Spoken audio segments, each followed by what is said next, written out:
Olá, pessoal do nono ano. Vamos iniciar nossa aula de inglês agora, tá bom?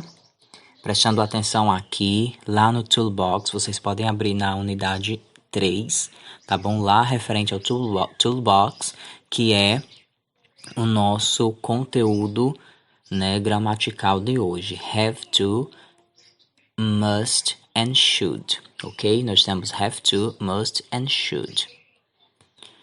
Primeiro vamos iniciar com should, né? Nós usamos o should para dar ou pedir conselho ou dar uma opinião no presente, né? Esse conteúdo, gente, é bem fácil, bem básico, tá bom? Porque nós não queremos complicar, né, conteúdos para vocês que estão aí em casa. Então, have to, must and should, né? Prestando atenção, ó.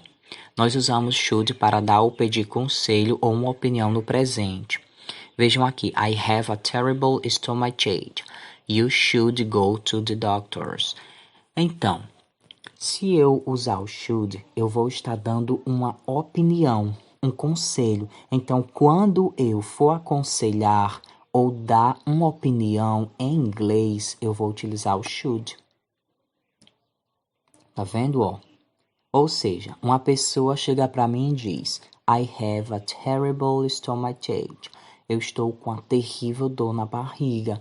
Aí o que é que eu aconselho, o que é a minha opinião sobre isso? Eu digo a ela que ela deveria, should significa deveria. You should go to the doctors. Você deveria ir para o médico, não é isso? É o principal conselho que nós devemos dar a uma pessoa. Então, quando tiver neste sentido, eu vou utilizar o should. Vamos ver esse outro exemplo.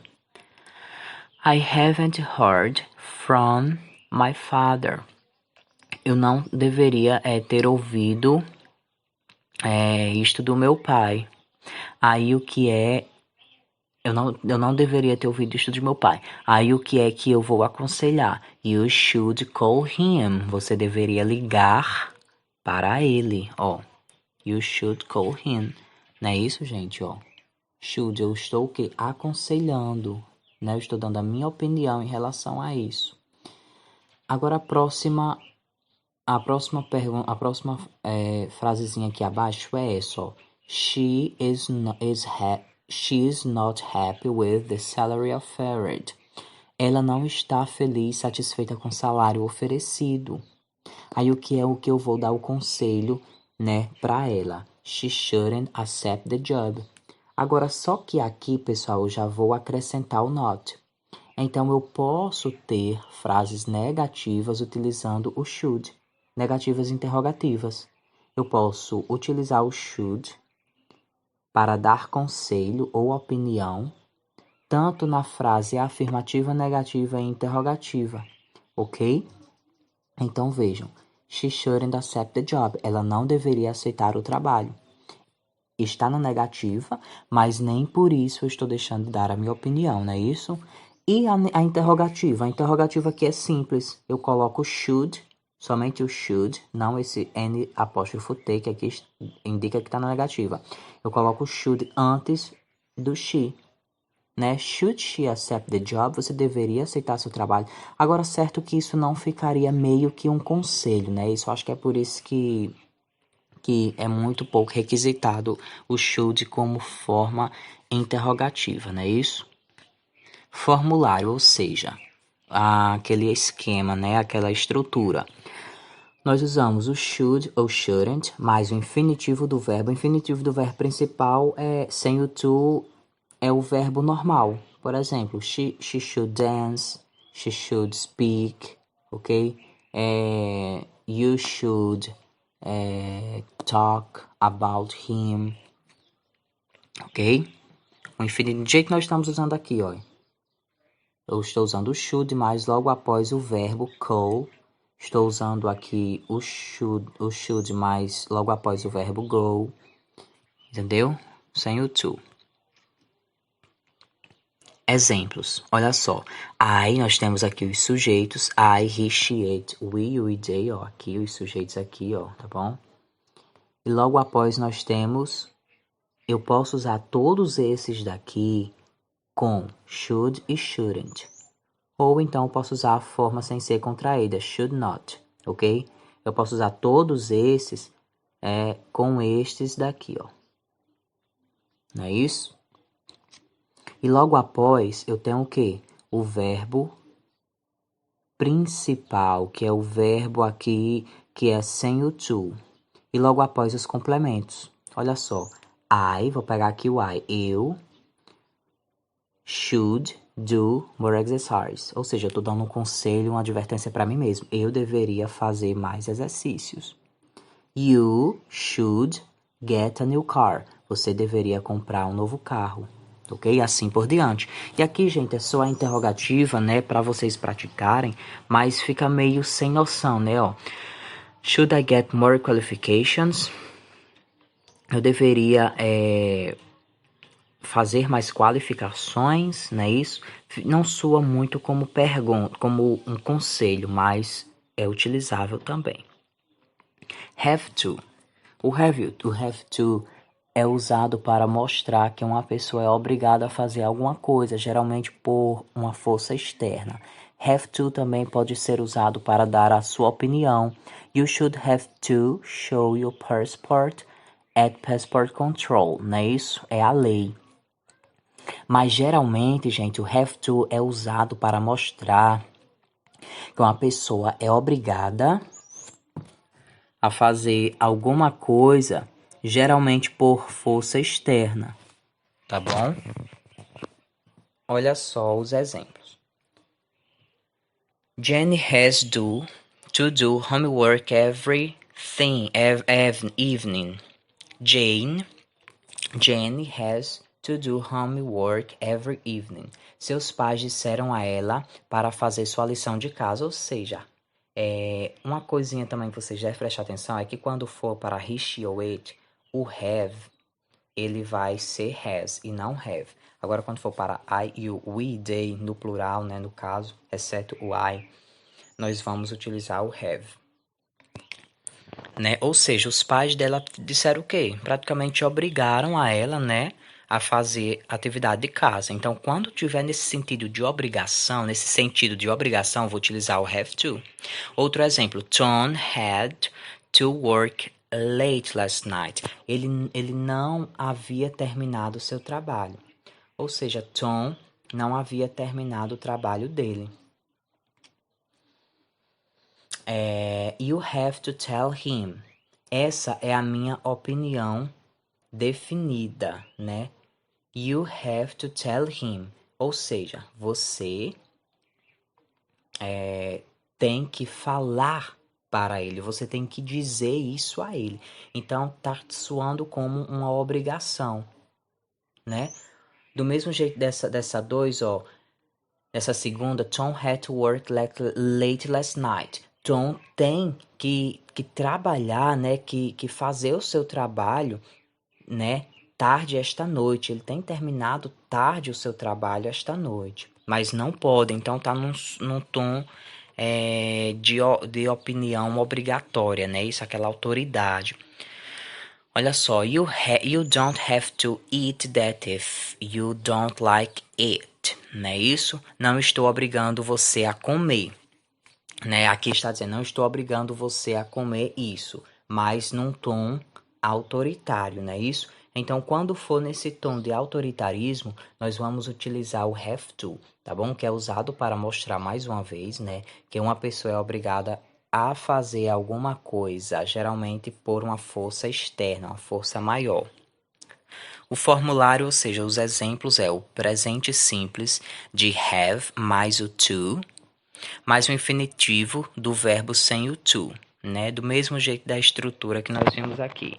Sujeito, have to, né? Verbo, que é o do, e os complementos aqui. Homework every evening. Exemplos. I, you, we, they. Nós temos os sujeitos aqui, ó. Sujeitos. Agora eu posso utilizar, ó, have to e has to, né? Porque quando for I, we, you e they, vou utilizar have to. Quando for he, she, it, eu vou utilizar has to. Então veja, I have to leave at house early to catch the bus. Ou seja, eu né? Eu tive, né? Eu praticamente fui obrigado. Eu tive que deixar, né? Que sair de casa cedo para pegar o ônibus. Não é isso? She has to care for the children, né? Ela tem que cuidar das crianças. Do mesmo jeito aqui, ó, que nós temos o quê? A negativa, né? A negativa, que é o don't, para I, you, we, they, e o doesn't have to, para he, she ou it. Fica do mesmo jeito da questão acima, só muda o don't e o doesn't. E mais o sentido é o mesmo. E aqui, como nós vimos, a frase interrogativa, né, como nós dissemos, ó, que primeiro antes vem o do e o does, e depois os sujeitos, have to, e logo após os complementos, né? Do I have to work on Saturday? Ou seja, eu tenho que trabalhar no sábado. Does he attend the conference? Ele tem que atender, né, na conferência, trabalhar na conferência, né, sempre com um tonzinho autoritário. Já o must, pessoal, o must é também usado para falar sobre obrigação e é usado em regras escritas e instruções. Olha só, you must submit your proposal by noon on 12th July, não é isso? You must not use a calculator during the exam. Você não deve usar a calculadora durante o exame. You must, né? Must, ele também é usado para dar uma forte recomendação. You must tell him before it's too late. Ou seja, você deve dizer a ele antes que fique tarde demais. Você deve comunicar, você deve falar a ele antes que fique tarde, que seja tarde demais, né? Então, o must, ele pode ser confundido com have to, no sentido de falar sobre a obrigação, e também com o should, no sentido de dar uma forte recomendação. Mas, no geral, o que foi empregado, né, se tiver no sentido correto mesmo da frase, não tem nenhum problema. A forma negativa mustn't, must mais not, significa que você não é obrigado ou recomendado a não fazer algo, né? O formulário aqui, no caso, fica must ou must not, mustn't, mais o infinitivo do verbo, tá bom? Olha só os exemplos. Os sujeitos, como nós vimos, logo após o must ou mustn't, ou seja, a negativa e a afirmativa, mais o verbo principal, mais o... Opa, voltei aqui. Gente, olha, no geral mesmo, o importante é você saber o significado deles, né? Have to, para mais uma obrigação, must pode também ser uma recomendação muito forte, uma obrigação, e o should é um aconselho, eu vou aconselhar, né? Algo que, pelo sentido da frase, nós vamos saber, né? Quando nós vamos aconselhar, quando nós vamos mandar dar aquela, né? Uma opinião, etc. Vejam aqui, ó. They mustn't forget to transfer the money. Eles não são obrigados a transferir o dinheiro. Eles não eles não tiveram, né, não foram obrigados de esquecer a transferência do dinheiro. Outro exemplo aqui, ó. I must forget to transfer the money. Ó. I must forget to transfer the money. Eu devo ter esquecido de transferir o dinheiro. E aqui a interrogativa, não é isso? Ó, nós vamos utilizar aqui o must antes dos sujeitos e depois o verbo principal com o ponto de exclamação, tá bom? É basicamente isso. Gente, espero que vocês tenham entendido. A aula é basicamente isso. É só para vocês mesmos saber o significado e como usar cada uma delas, tá bom? Boa aula e até mais.